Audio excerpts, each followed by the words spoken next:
Hello and welcome to geology concepts. तो आज हम लोग बात करेंगे कि जो आपका आईआईटी जैम का लाइव क्लास है, इसे आपको बेस्ट यूज कैसे करना है। तो मैं आज आपको कुछ टिप्स बताऊंगा, कुछ सजेशंस दूंगा, जिससे कि आप जो ये लाइव क्लास आपकी ज्वाइन की है आपने, इसका आप परफेक्टली यूज कर पाए। ठीक है। अब हो सकता है कि आपने मिडिल से ज्वाइन किया हो सकता है कि आपने जब आप ये पढ़ाई कर रहे हो तो हो सकता है आपका कोई कोर्स चल रहा हो ऑलरेडी, कॉलेजेस में हो सकते हैं। इन सारे टॉपिक्स को मैं कवर करूंगा, कैसे आपको कौन सी चीज को प्रायोरिटी देनी है, कहाँ से पढ़ना है आपको, अ, कितना रिवीजन करना चाहिए आपको, टेस्ट पे कितना ध्यान देना चाहिए, प्रीवियस क्वेश्चंस कितने करने हैं। तो आपके जो भी डाउट्स है वो सारे आज हम यहाँ पर क्लियर करेंगे। ठीक है। तो पहली चीज, जब भी आपने ज्वाइन किया है, हो सकता है कि आपने ज्वाइन किया तब आपने अप्रैल में ज्वाइन किया हो। ठीक है। और तब हमारा कोर्स ऑलरेडी स्टार्ट हो चुका हो और कुछ अर्लियर टॉपिक्स आपने मिस कर दिए हो। ठीक है।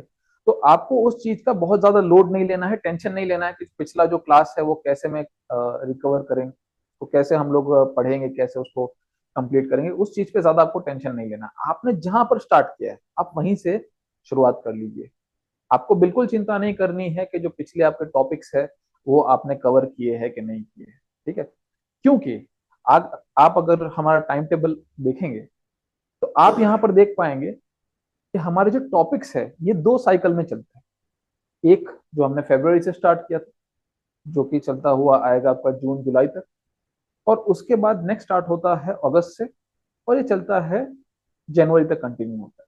तो जो भी टॉपिक्स हम यहाँ पर कवर कर रहे हैं वो लेटर ऑन कवर हो ही जाएंगे। बस ऐसे दो ही टॉपिक है जो वापस कवर नहीं होते, जो कि है स्ट्रेटिग्राफी और इकोनॉमिक जियोलॉजी, जो आप यहाँ पर येलो में देख सकते हैं। तो बस यही जो दो टॉपिक है, इसको आपको कवर करने की पहले लाइव क्लास में ही कोशिश कर लेनी है। वैसे अगर आपने इसके बाद अगर ज्वाइन किया, लेट्स से कि अगर आपने सितंबर में ज्वाइन किया, तो भी आपको ऐसे घबराने की जरूरत नहीं है, बिकॉज आपने तो अपना बेस्ट स्टेप ही लिया है और आपको ये आने वाली एग्जाम में हेल्प ही करने वाला है। तो आप ये समझ के चलिए कि ये जो दो टॉपिक है, स्ट्रेटिग्राफी एंड इकोनॉमिक जियोलॉजी, ये आपको खुद से प्रिपेयर कर लेना है। ठीक है। और अगर आप बाद में लेट ज्वाइन भी करते हैं, लेट्स से कि आपने सितंबर में अक्टूबर में ज्वाइन किया है, तो बाकी के टॉपिक भी ये रिकॉर्डिंग में अवेलेबल है ही, तो आप आराम से कवर कर सकते हैं, आपको इतना ज्यादा लोड नहीं आएगा। ठीक है। बट अगर आपने लेट्स से कि अप्रैल में ज्वाइन किया है या मई में ज्वाइन किया है और तब कुछ टॉपिक है जो आपने ऑलरेडी मिस कर दिया, तो आपको उसकी चिंता बिल्कुल नहीं करनी, क्योंकि रिपीट साइकिल में वो फिर से कंप्लीट हो ही जाएंगे। ओके। तो अब ये चीज है कि सर कौन सी चीज इंपॉर्टेंट है, ये तो आपको समझ में आ गया कि जो पिछले वाले टॉपिक चले गए उस पर बहुत ज्यादा आपको ध्यान नहीं देना है। अब आप जब कोर्स चल रहा है तब कौन सी ऐसी चीजें हैं जिसका आप ख्याल रखेंगे, कौन सी ऐसी चीजें हैं जो आपको बिल्कुल करनी ही करनी है, कौन सी ऐसी चीज है जो आप शायद ना भी करेंगे तो चलेगा। ठीक है। तो उसके बारे में बात करता हूँ। पहली चीज जो आपको बिल्कुल करनी है और बहुत ज्यादा इंपॉर्टेंट है, वो है कि आपको लाइव क्लास लाइव ही अटेंड करनी है। देखिए, आपने लाइव क्लास लिया है तो आप इसका मैक्सिमम फायदा उठाइए। आप क्लास में आइए, आप हमारे साथ इंटरेक्ट करिए। जो चीज लाइव क्लास में आपको मिलती है वो आपको बाकी चीज में मिलना मुश्किल होता है, जो कि होता है इंटरेक्शन। आपको जो भी डाउट आ रहा है वहीं पर क्लियर करिए। तो कैसी भी सिचुएशन हो, कितने भी आप बिजी हो, आप ट्राई करिए कि लाइव क्लास आप करिए। लेकिन ऑब्वियसली लाइफ में ऐसा होता तो नहीं है कि हमेशा ही आप लाइव क्लास अटेंड कर पाए। कभी कभी ऐसा हो जाता है because of some avoidable unavoidable circumstances कि आप नहीं अटेंड कर पा रहे, तो भी आपको चिंता करने की जरूरत नहीं है। आपको पता है कि हमारे जितने भी क्लासेस है वो रिकॉर्ड होते हैं, तो आप वो रिकॉर्डेड क्लास जो है देख सकते हैं, और ट्राई करिए कि आप उसी दिन देख लीजिए। कभी हुआ कि कुछ एग्जाम्स आ गए जिसके कारण आप लाइव क्लास का टाइमिंग जो है उसके साथ उस टाइम पर आप लाइव क्लास नहीं देख पाए, तो कोशिश करिए उसी शाम को या विद इन 24 आवर्स आप वो लाइव क्लास की रिकॉर्डिंग देख। ये बहुत ज्यादा जरूरी है। एक तो ये चीज होगी कि आप इस तरीके से रहेंगे, आपका एक शेड्यूल बना रहेगा। दूसरा है कि अगर आपने क्लास मिस कर दी और आप वो क्लासेस 2-3 दिन या 4 दिन या हफ्ते भर तक नहीं देखते हो, तो पाइलअप होता है। अब जो पाइलअप होता है उसको आप रिकॉर्डिंग में जाके देख तो सकते हैं, लेकिन ऐसा बार बार करना अच्छी चीज नहीं है। कभी आपसे कोई सिचुएशन ऐसी हो गई, एग्जाम्स आ गए, एक हफ्ते आप बिजी थे और हो गया, ठीक है। बट ट्राई करिए कि ये जो 6 मंथ्स का हमारा कोर्स है उसमें ये सिचुएशन एक या दो बार ही है, उससे ज्यादा ना है। ठीक है। तो ये चीज तो हो गया कि लाइव क्लास अटेंड करना बहुत जरूरी है आपके लिए। जब आप लाइव क्लास अटेंड कर रहे हैं उसी के साथ साथ आप शॉर्ट नोट जरूर बनाइए। कोई ऐसी चीज है जो आपको लगी कि सर ने नई चीज बताई है या ये चीज इंटरेस्टिंग है, इसे नोट डाउन करना चाहिए, तो तब आप उसे नोट डाउन कर लीजिए। अब ध्यान रहे उसमें आपको सब कुछ नोट डाउन नहीं करना है, क्योंकि क्लास का अपना एक पेस होता है, हम आगे बढ़ते रहते हैं, तो आप सब कुछ नोट डाउन नहीं कर पाएंगे। हो सकता है कि स्लाइड में ऐसी कोई इंपॉर्टेंट चीज लिखी है जो आपको लगा कि नोट डाउन करनी चाहिए, तो आप उसके बारे में बिल्कुल भी चिंता मत करिए, आप उसे छोड़ दीजिए। क्योंकि बाद में जो पीडीएफ है वो तो अपलोड हो ही जाता है आपका, तो जब अब वो अपलोड हो जाएगा तो उसमें आपको इन्फॉर्मेशन मिल ही जाएगी। तो यहाँ से हमारा सेकंड चीज आपकी जो इंपॉर्टेंट है वो मैं आपको बताता हूँ, कि जो पीडीएफ हम अपलोड करते हैं उसको आप देखिए, उसी दिन अपलोड हो जाते हैं लाइव क्लास के बाद, तो उसको आप जाके देखिए और एक डिटेल नोट्स बनाइए। डिटेल नोट्स अगर आप बनाते हैं तो आपका रिवीजन बहुत ईजी हो जाता है। अब डिटेल नोट्स में कितना टाइम देना चाहिए, तो मेरे एक्सपीरियंस से आप 30 मिनट्स अगर लगाते हैं तो that is good enough. Her lecture के लिए 30 मिनट्स आप लगाइए। लेक्चर आपने अटेंड किया, उसी दिन उसका पीडीएफ अपलोड हो गया, उसके बाद आप जाइए, जो आपका पीडीएफ है उसको देखते हुए डिटेल नोट्स बनाइए। हाफ एन आवर समय लीजिए। अच्छा, हो सकता है कभी कभी थोड़ा ज्यादा समय लग जाए तो 45 मिनट्स भी ले लोगे तो इट्स ओके। कभी कभी कम समय लगेगा तो 20 मिनट्स भी ले सकते हैं, लेकिन ऑन एन एवरेज आपको 30 मिनट्स लगना चाहिए। उससे बहुत कम समय लोगे तो आपके नोट्स शायद इतने अच्छे नहीं बनेंगे, और बहुत ज्यादा समय लोगे तो वेल इतना समय तो होता ही नहीं आपके पास कि आप इतना समय दे पाएंगे। तो आप कोशिश करिए हर लेक्चर के लिए हाफ एन आवर्स के लिए आप नोट बनाइए। अब ये नोट्स कितने अच्छे से बनने चाहिए, मैंने क्यों बता रहा हूँ कि आपको हाफ एन आवर लेना चाहिए, इसलिए बता रहा हूँ because when you give half an hour और एक डिटेल नोट आप बनाते हैं, उसके हेल्प से आप आसानी से रिवीजन कर सकते हैं। तो जब भी आप रिवीजन करें, चाहे 7 दिन बाद करें, चाहे 1 महीने बाद करें, चाहे 6 महीने बाद करें, जब भी आप रिवीजन करेंगे, आपके नोट्स और ये पीडीएफ, ये दोनों देख के आपसे इजीली रिवीजन हो जाना चाहिए। इतने अच्छे से आपको नोट्स बनाने, ठीक है। क्योंकि होता यह है, लोग सोचते हैं कि वीडियो तो पड़ा हुआ है ही रिकॉर्डिंग में, तो कभी भी जाके देखेंगे। देखिए, लास्ट में जब एग्जाम आ जाता है, 2 हफ्ते में 3 हफ्ते में सब कुछ रिवाइज करना होगा, तब आप सारे वीडियोस जाके वापस नहीं देख पाएंगे। जब पहली बार आप लाइव क्लास अटेंड करते हैं चीजें काफी क्लियर होती है, लेकिन फिर आप सोचेंगे बाद में जाएंगे और सारे लेक्चर्स तो पड़े हुए हैं, तो ये तो हंड्रेड्स एंड ऑफ आवर्स के लेक्चर्स हो जाएंगे आपके, सारे टॉपिक्स को मिला के आप लास्ट में जाके ये सारे टॉपिक कैसे वीडियो में देखेंगे, तो ये पॉसिबल नहीं है। इसीलिए बेस्ट है आपके लिए कि आप नोट्स तभी तैयार करिए, उसको डिले भी मत करिए कि बाद में जाके नोट्स तैयार कर लेंगे अलग से, नहीं। जिस दिन पढ़ाया गया उस दिन आपका माइंड में वो टॉपिक बिल्कुल क्रिस्टल क्लियर है, तभी आप उसे नोट डाउन कर लीजिए। रोज का काम रोज करिए, ताकि एंड में आपके पे बर्डन ना आए, ठीक है। तो ये हमें करना ही, एक्सरसाइज क्या करना है, लाइव क्लास करना है, उसके साथ साथ शॉर्ट नोट बनाना है, और उसके बाद क्लास के बाद जैसे ही पीडीएफ अपलोड हो जाता है वैसे आपको एक डिटेल उसका नोट बना लेना है, ठीक है। अच्छा, इसके बाद क्या करना है, इसके बाद आपको जो सीबीपीज हम लोग डेली देते हैं ये आपको करना है। सीबीपीज क्या है, कंसेप्ट बिल्डिंग प्रॉब्लम्स, जो उसी दिन की जो क्लास है उस पे बेस्ड कुछ प्रॉब्लम्स हम आपको देते हैं, ठीक है। देखो, आप लाइव लेक्चर्स जब अटेंड करते हो कंसेप्ट क्लियर हो जाते हैं, लेकिन कंसेप्ट क्लियर होना इनफ नहीं है, उसको अप्लाई करना जरूरी होता है। आपकी डेवलपमेंट तभी होगी जब आप उस कंसेप्ट को अप्लाई कर पाएंगे और क्वेश्चंस को सॉल्व कर पाएंगे। तो जो सीबीपी है वो वही चीज करती है, आपके कंसेप्ट तो क्लियर कर देती है, और उसके साथ साथ आपका क्वेश्चन सॉल्व करने का जो एबिलिटी है, प्रॉब्लम सॉल्विंग एबिलिटी, ये आपकी बढ़ जाएगी, ठीक है। तो आपको सीबीपी जरूर करना है। 15 मिनट्स का होता है, 10 to 15 मिनट्स का, इजीली हो जाता है, लाइव होता है, तो आप उसे अटेंड कर सकते हैं, ठीक है। अगले क्लास के पहले आप सीबीपी जरूर करके आइए। देखिए, अगर आपने ये चीज कर ली है, आपने लाइव क्लास अटेंड कर ली मान लीजिए, उसके बाद आपने डिटेल नोट्स बना दिए, कंसेप्ट आपका एकदम क्लियर है, आपने सीबीपी कर लिया, अब पिछले क्लास का यस्टरडेज क्लास है वो आपके माइंड में अच्छे से क्लियर है, तो नेक्स्ट दिन जब आप क्लास में आते हैं तो वो कंटिन्यूएशन में आपके कंसेप्ट और भी ज्यादा क्लियर होते हैं, ठीक है। तो इसीलिए हमेशा क्लास के बाद नोट्स बनाइए और सीबीपी करिए, ये दोनों चीजें तो आपके लिए बहुत इंपॉर्टेंट है। तो हमने यहाँ पर 3 चीजें डिस्कस की जो आपको डेली करनी ही चाहिए, लाइव क्लास अटेंड करना, उसके बाद नोट्स बनाना, उसके बाद सीबीपी करना, ये आपका सबसे इंपॉर्टेंट टास्क रहेगा। ट्राई करिए ये तीनों चीजें आप मिस ना करें, ठीक है। इसके बाद आपका एक और जो बहुत इंपॉर्टेंट टास्क है, और मोस्ट ऑफ लोग ये मिस कर जाते हैं, और यही चीज सेपरेट करती है जिनका सिलेक्शन होता है और जिनका सिलेक्शन नहीं होता है, वो है रिवीजन। रिवीजन बहुत जरूरी है। आपको क्लास अटेंड करते करते कभी कभी इसकी जरूरत महसूस नहीं होती है, क्योंकि लगता है कंसेप्ट तो क्लियर हो ही रहे। लेकिन कंसेप्ट क्लियर करना जितना जरूरी है उतना ही इंपॉर्टेंट है कि आप उसे रिटेन करके रखें for long duration of time, ताकि आप एग्जाम में अच्छा परफॉर्म कर पाए। ठीक है, तो रिवीजन आपको करना ही है। अब रिवीजन का बहुत लोगों को क्वेश्चंस होते हैं कि सर क्या रिवाइज करें, सिर्फ पिछली क्लास का रिवाइज करें, या जो एक महीने पहले हुआ था उसको रिवाइज करे, या कोई टॉपिक जो मुझे अच्छे से नहीं आता उसको रिवाइज करे। सबकी अपनी अपनी प्रेफरेंस होती है रिवाइज करने की। लेकिन मेरा एक तरीका है जो मैं आपको शेयर करना चाहता हूँ, जो आपके लिए बहुत इफेक्टिव रहेगा, काफी लोगों के लिए इफेक्टिव रहा भी है, तो वो मैं आपसे शेयर करता हूँ। ठीक है, तो क्या होता है मैं आपको बताता हूँ। कट कट करके मैं वो वाला एक्सप्लेन कर लूंगा, वो वाला क्लिप तुम अभी डाल देना। ठीक है, नहीं अभी मत कर दो, क्योंकि अभी करूंगा तो ये वीडियो चला जाएगा, ये पीछे वाला फिर से इसको सेट करना पड़ेगा, तो वो मैं लास्ट में कर लेता हूँ। अभी मैं कंटिन्यू करता हूँ। ठीक है, ठीक है। तो इस तरीके से हमने समझ लिया कि रिवीजन बेस्ट किस तरीके से करना है। ठीक है, तो अभी तक हमने क्या क्या डिस्कस किया। हमें लाइव क्लास करनी है, नोट्स बनाने हैं, सीबीपीज करनी है और रिवीजन करना है। ठीक है, अब आपका जो लास्ट पार्ट है इंपॉर्टेंट, वो मैं आपको बताता हूँ, विच इज टेस्ट। तो हम यहाँ पर लाइव क्लास में तीन तरह के टेस्ट करवाते हैं। एक वीकली टेस्ट, जिसमें आपका उस वीक में जितना भी पोर्शन है वो आता है। ओके, तो फॉर एग्जाम्पल ये वीक में हमारा जियोमॉर्फोलॉजी चल रहा है, तो ये वीक में 5 डेज में जितना भी हमने सीखा है वो उस टेस्ट में आ जाएगा। तो आपको वो जनरली कब होता है, संडे को होता है।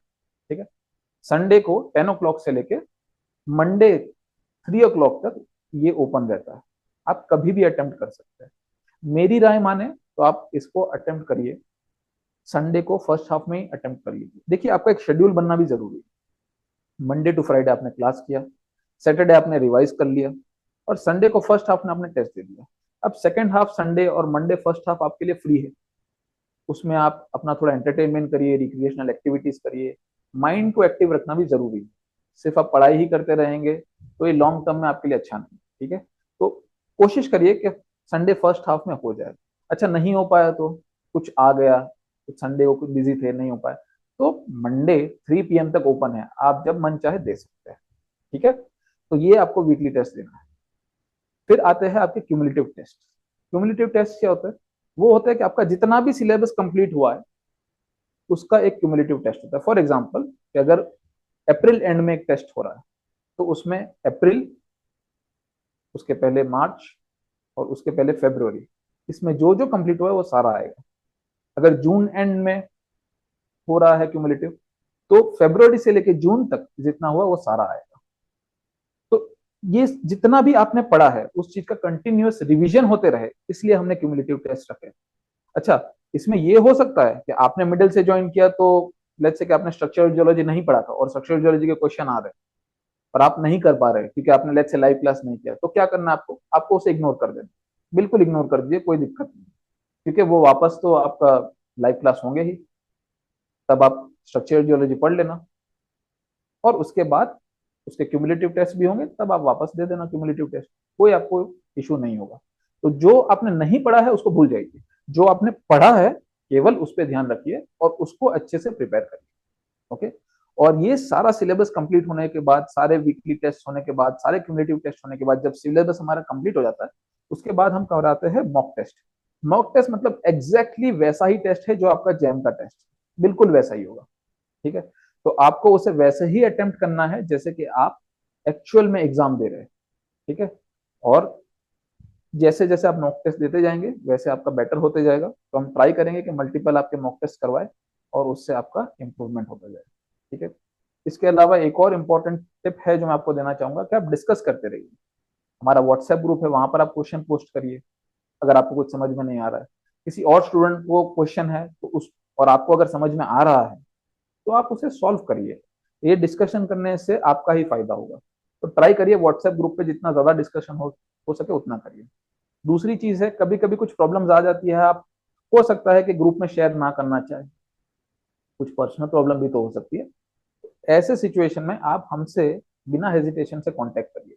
इस जर्नी में आपको कहीं पर भी कोई भी प्रॉब्लम आती है और आपको लगता है कि शायद हम हेल्प कर पाए, तो आप बिना हेजिटेशन से हमसे कांटेक्ट करिए।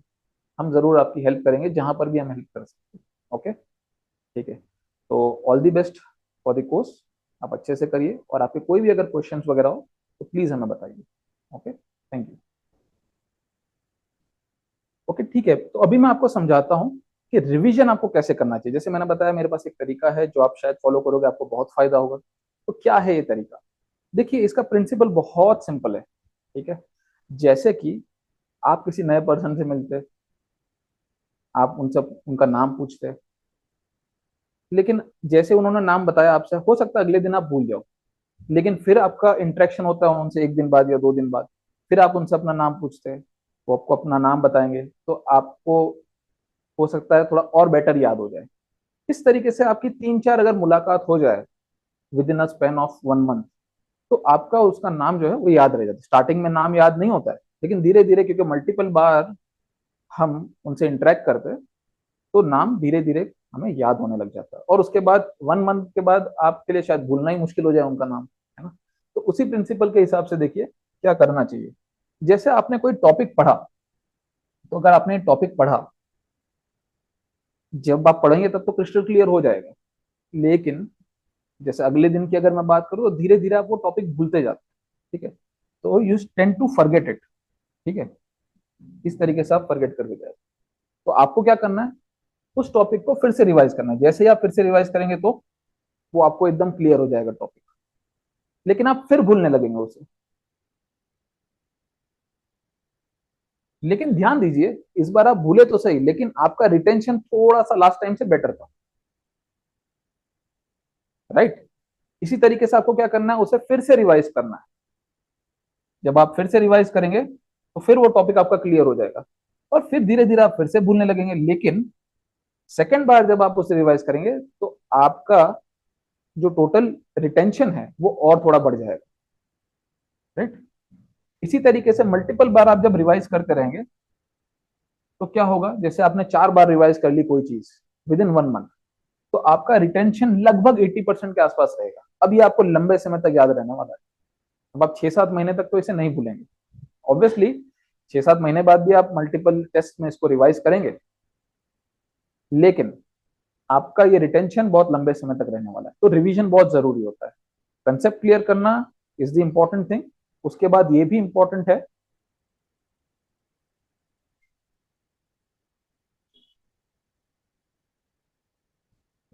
तो कंसेप्ट क्लियर करना तो इंपॉर्टेंट है, ये भी इंपॉर्टेंट है कि आप उसे मल्टीपल बार रिवाइज करके रिटेन करें, ताकि लंबे समय तक ये रिटेन हो आपके पास। समझ में आ रहा है आपको? तो अब आपको ये डाउट होगा, सर अभी हम कैसे करें, मल्टीपल बार आपने बता तो दिया रिवीजन, लेकिन कैसे याद रहेगा रिवीजन, आज क्या करना है कैसे नहीं? इसके लिए भी बहुत सिंपल एक तरीका है, मैं आपको बताता हूँ। क्या करना है आपको,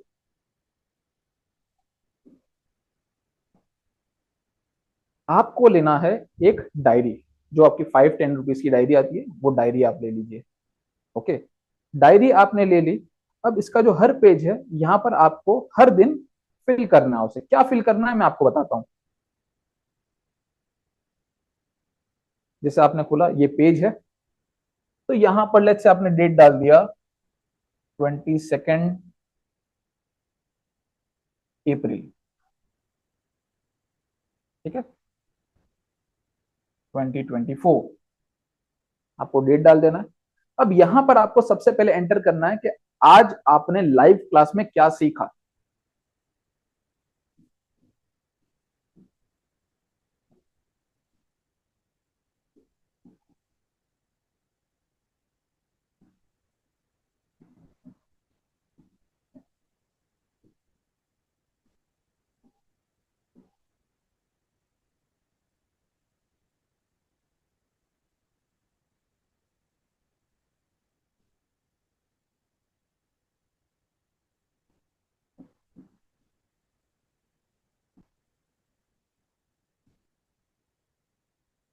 मान लीजिए आपने आज 2 चीज सीखी, तो टुडेज लर्निंग में आप डालेंगे glacier landform and igneous texture. For instance मान लीजिए आज आपने ये दोनों टॉपिक सीखे। ठीक है, इसके बाद आपको एक और चीज एंटर करनी है, जो होगा कि नेक्स्ट 24 आवर्स में आप रिवाइज क्या करने वाले। तो इसके लिए आपको क्या करना है,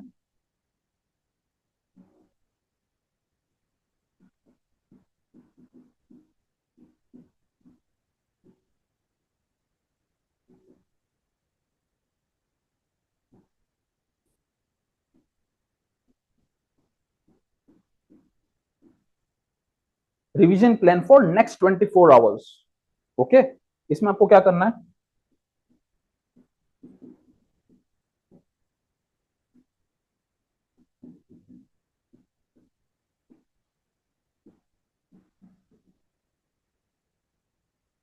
आपको आज का टॉपिक तो डाल ही देना है। जैसे आपने क्लास किया तो रात को आप ये बनाइए, आज आपने ये सीखा, आज का जो टॉपिक है वो तो आपने डाल ही दिया, क्योंकि ये तो आपको रिवाइज करना ही है, सेम डे रिवाइज करना है। अब सेकंड टॉपिक आप डालेंगे जो आपने 7 डेज पहले सीखा था। तो ये डायरी तो आपके पास है ही, इसमें आप 7 पेज पहले चले जाइए, जो डेट आएगी आपकी, जो आपने 7 दिन पहले सीखा था वो आप डाल दीजिए। जैसे ये मंडे आपने सीखा है, तो पिछले मंडे क्या हुआ था वो आप डाल दीजिए। ठीक है, तो लेट्स से यहां पर कोई टॉपिक डाल दिया आपने, टॉपिक ए। ओके, फिर आपको क्या करना है, ये आपका कौन सा है, 7 डेज ओल्ड। दूसरा एक टॉपिक लिखना है विच इज 14 डेज ओल्ड।